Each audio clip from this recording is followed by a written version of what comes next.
Halo semuanya, selamat datang kembali di channel ini. Berjumpa lagi dengan saya Vicky Himpong. Aku berharap dan terus mendoakan agar supaya teman-teman semuanya selalu dalam keadaan yang sehat. Amin.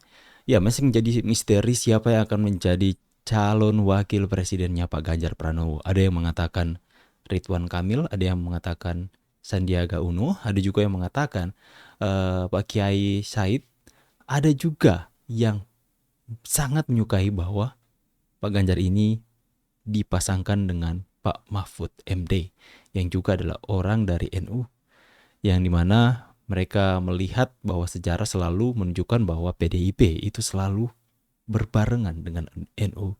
Ada juga yang mengatakan bahwa seorang nasionalis harus dipasangkan dengan seorang yang religi agar supaya keseimbangan bisa terjadi. Untuk itu kita akan bahas dulu beritanya. Link original video saya sertakan di deskripsi. Jangan lupa buat teman-teman semua untuk tekan tombol subscribe, nyalakan notifikasinya supaya kalian semua tidak ketinggalan berita yang diupdate di channel ini. Untuk itu, mari kita bahas videonya. Let's go. Duet Ganjar dan Mahfud MD berpotensi menangkan Pilpres 2024. Rapatkan barisan. Rapatkan barisan yang lebih baik. Pak Mahfud ini pribadi yang clean. Iya. Track record beliau di akhir-akhir ini kan luar biasa. Baik. Iya. Beliau orang yang lurus, orang yang tidak punya rasa takut untuk menghadapi siapapun. Ini yang dicari oleh masyarakat. warga bangsa. Ya saya kira memang kalau bicara tentang Mahfud MD dari berbagai penjuru mata angin, very complicated. Apalagi gelarnya profesor, ya, ahli hukum tata negara. Ini yang saya kira memang Pak Mahfud sudah melampaui itu semua. Saya kira kalau untuk bicara tentang Pak Mahfud sebagai cawapres ini sebenarnya nunggu garis tangan aja sebenarnya. Kalau ukurannya angka-angka statistik ya, kuantifikasi dalam survei, Pak Mahfud memang memiliki elektabilitas dan popularitas yang relatif agak muncul secara signifikan ya. Itu sejak lama memang. Tapi kalau kita bicara tentang konteks pemilu presiden, saya kira pegangan kita sudah cukup kuat gitu. Yaitu pidato dari Ibu Megawati pada saat hari ulang tahun partai ke-50 kemarin. Di situ Ibu Mega mengatakan dengan jelas, kita kan ingin menang. Saya tidak mungkin membawa kalian ke jurang, kira-kira gitu dalam tanda kutip, ke sumur kan kira-kira gitu pernyataan Ibu. Jadi pernyataan Ibu Ketua UMM itu sangat jelas bahwa partai ini pasti berkeinginan menang. Dan kami mau mengatakan tentu pertimbangan Ibu Mega itu juga tidak berasal dari ruang hampa. Tentu survei adalah salah satu faktornya yang menjadi pertimbangan. Ya, pengamat politik Eros Jarot mengatakan apabila PDIP mengusung Ganjar dalam Pilpres 2024, maka punya potensi besar untuk mengalahkan koalisi kebangsaan. Apalagi jika menggandengkan Ganjar dengan sosok yang merepresentasikan sebagai pemberantasan korupsi. Ya, benar juga. Menurut Eros, duet Ganjar dan Mahfud akan menjadi pasangan yang sulit dikalahkan. Ganjar akan menjadi sosok pemimpin tertinggi yang diidamkan masyarakat lewat terobosan dan sifat merakyatnya. Sementara Mahfud bisa menjadi pelengkap untuk mewujudkan pemerintahan yang tegas dan bersih. Saat ini Indonesia memerlukan sosok pemimpin seperti itu. Mau berhadapan dengan koalisi kebangsaan ataupun koalisi besar apapun, pasangan ini saya yakin akan jadi pemenang. Track record keduanya jelas kok, clear, kata Eros kepada wartawan. Jika track record Ganjar bisa dilihat dari kepuasan masyarakat lewat lembaga-lembaga survei, maka Mahfud MD, kata Eros, memiliki riwayat sangat tegas dalam pemberantasan korupsi. Eros kemudian mengisahkan keberanian Mahfud membuka skandal di Kementerian Keuangan. Bahkan dia juga menyebut ketegasan Mahfud MD saat berhadapan dengan anggota legislatif. Karakter seperti itulah yang cocok mendampingi Ganjar. Jika Ganjar mampu mewujudkan clean government, maka kekuatan itu perlu ditambahkan dengan keberanian pemberantasan korupsi. Meski selama ini elektabilitas Mahfud MD masih rendah, Eros tidak terlalu mempersoalkan hal tersebut. Menurutnya, konsistensi yang ditunjukkan Mahfud itu akan dengan sendirinya mendongkrak elektabilitasnya. Apalagi setelah dideklarasikan.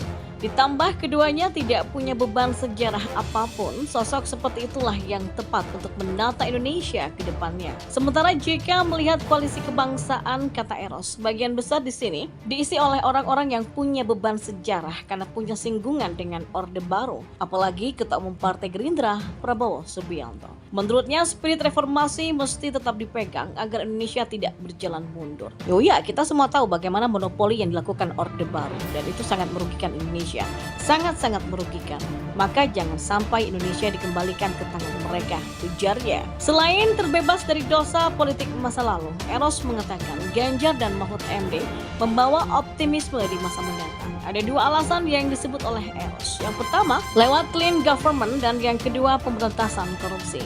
Ya, kalau PDIP mau kembali tampil sebagai pemenang Pilpres, maka pasangan Ganjar dan Mahfud yang harus diusung, pujarnya lagi. Menurut Eros, Koalisi Kebangsaan berpeluang besar akan mengusung Prabowo Subianto sebagai capresnya.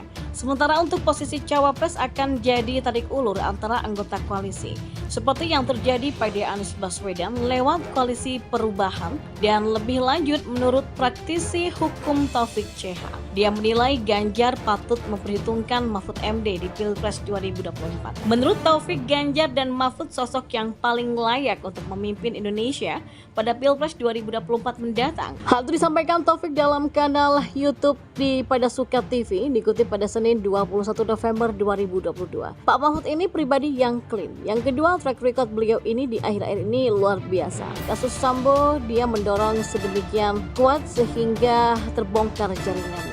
Terus Kanjuruhan, Mahfud kenceng agar proses semuanya berjalan dengan baik. Taufik juga menilai Mahfud MD orang yang bersih sehingga tidak punya rasa takut dengan siapapun. Beliau orang yang lurus, orang yang tidak punya rasa takut untuk menghadapi siapapun. Ini yang dicari oleh masyarakat. Sebelumnya Menko Polhukam Mahfud MD sempat bertemu dengan Gubernur Jawa Tengah yaitu Ganjar Pranowo. Mahfud MD pun buka suara soal pertemuannya dengan Ganjar tersebut. Mantan Ketua MK itu mengaku sering bertemu dengan Ganjar ketika berkunjung ke Semarang, seperti saat dirinya mengisi kuliah umum di kampus-kampus. Tidak hanya Ganjar, Mahfud MD juga sering bertemu dengan Gubernur Jawa Timur Khofifah Indar Parawansa hingga calon presiden dari Partai Nasdem Anies Baswedan. Dengan Khofifah, Mahfud sering bertemu terutama di forum-forum kegiatan NU. Dia juga sering bertemu dan berdiskusi dengan Anies Baswedan, bahkan dijamu di ruang makan khusus. Dia juga mengaku sering bertemu dengan Prabowo Subianto ketika berkunjung ke Hambalang, Bogor, Jawa Barat. Sementara jika melihat Koalisi Kebangsaan, kata Eros, sebagian besar diisi oleh orang-orang yang punya beban sejarah karena punya singgungan dengan Orde Baru. Menurutnya, spirit reformasi mesti tetap dipegang agar Indonesia tidak berjalan mundur. Selain terbebas dari dosa politik masa lalu, Eros mengatakan Ganjar dan Mahfud MD membawa optimisme di masa mendatang. Ada dua alasan, yang pertama lewat clean government dan yang kedua pemberantasan korupsi. Menurut Eros, Koalisi Kebangsaan berpeluang besar akan mengusung Prabowo Subianto sebagai capresnya. Sementara untuk posisi cawapres akan jadi tarik ulur antara anggota koalisi seperti yang terjadi pada Anies Baswedan lewat koalisi. Oke guys ya, bagaimana pendapat kalian? Kalau saya benar-benar sangat setuju, mengingat dengan maraknya kasus korupsi yang dilakukan oleh orang-orang yang benar-benar tidak bertanggung jawab di negeri ini. Kita membutuhkan pemimpin seperti Pak Mahfud MD yang benar-benar tegas berperang dengan korupsi. Ya, saya pikir Pak Mahfud harus diberikan kekuasaan yang lebih lagi agar supaya bisa lebih mempunyai kuasa untuk memberantas habis-habisan yang namanya korupsi ini. Agar supaya itu bisa sama-sama menopang dengan tujuan Pak Ganjar Pranowo yang membuat sistem lebih baik lagi di negeri ini dan meneruskan cita-cita Pak Jokowi dalam membangun Indonesia lebih maju. Kalian bisa tulis pendapat kalian di kolom komentar. Apakah kalian setuju? Dan berikan pendapat kalian di sana. Saya Vicky Himpong pamit dulu. See you on the next video and God bless. Bye guys.